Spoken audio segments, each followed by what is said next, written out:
चलती का नाम गाड़ी, जो चलती है उसे कार कहा जाता है। सत्येन बोस द्वारा निर्मित 1 जनवरी 1958 की एक भारतीय संगीतमय कॉमेडी फिल्म है।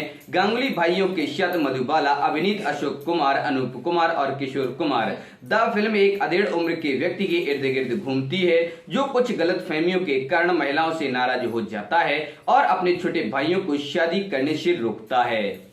बात करें अगर इस फिल्म की कहानी के बारे में तो भाई ब्रिजमोहन, मनमोहन और जगमोहन शर्मा एक गैरेज चलाते हैं। ब्रिजमोहन महिलाओं से नफरत करता है और अपने गैरेज में किसी भी महिला या उनकी तस्वीरों को तब तक अनुमति नहीं देता जब तक कि यह आपात स्थिति ना हो जाए।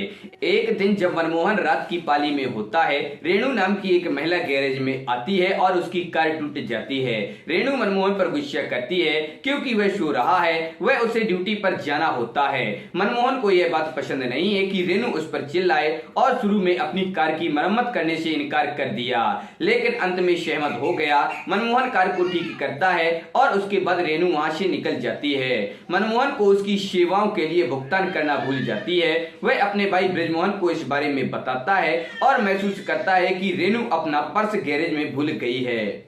मनमोहन इसके माध्यम से जाता है और एक संगीत कार्यक्रम के लिए पास पाते हैं। मनमोहन अपने पैसे वसूलने के लिए इस कॉन्सर्ट में जाते हैं। जब मनमोहन कार्यक्रम स्थल पर पहुंचे, उसे प्रवेश करने की अनुमति नहीं है क्योंकि पास पर रेणु का नाम है। मनमोहन अपने पैसे को जाने नहीं देता है। जब रेणु बाहर आती है तो उससे मिलने के लिए उसकी कार में इंतजार करती है।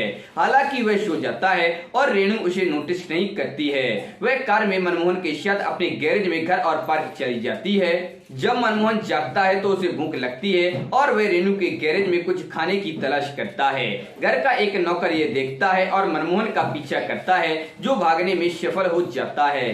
अपने घर के रास्ते में उसने देखा कि कुछ लोग सड़क पर एक लाश फेंक कर भाग रहे हैं। अगली सुबह जब वह अपने भाइयों को अपनी रात के बारे में बताता है तो वे उसकी किस्मत पर दिल खोलकर हंसते हैं। वह कार में मनमोहन के साथ अपने गैराज में घर और पार्क चलाती है।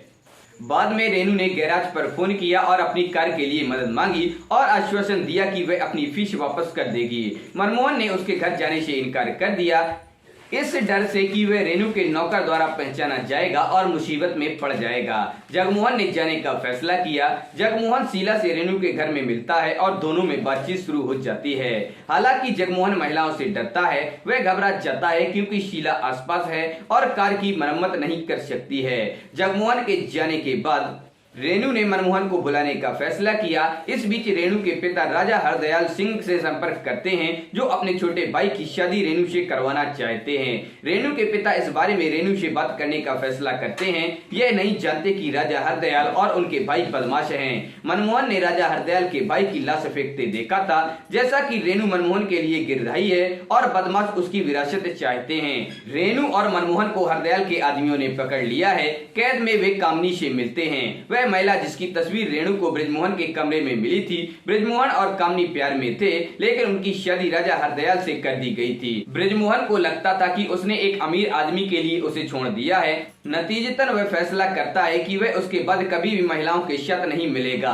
कामनी रेणु और मनमोहन को मुक्त करने की कोशिश करती है, लेकिन एक गार्ड प्रवेश करता है। हालांकि कामनी वहां से बच सकती है और ब्रिजमोहन की तलाश में जाती है। इस बीच राजा हरदयाल सिंह ने रेणु के पिता को पकड़ लिया और उसे रेणु से शादी और उसके भाई से करवाने के लिए मजबूर किया।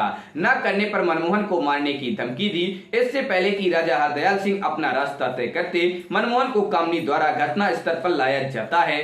ब्रिजमोहन चैंपियन अपने 2 भाइयों की मदद से राजा हरदयाल सिंह के आदमियों से लड़ता है। अंत में ब्रिजमोहन और उनके भाई विजय होते हैं और फिल्म यहीं पर ही खत्म हो जाती है।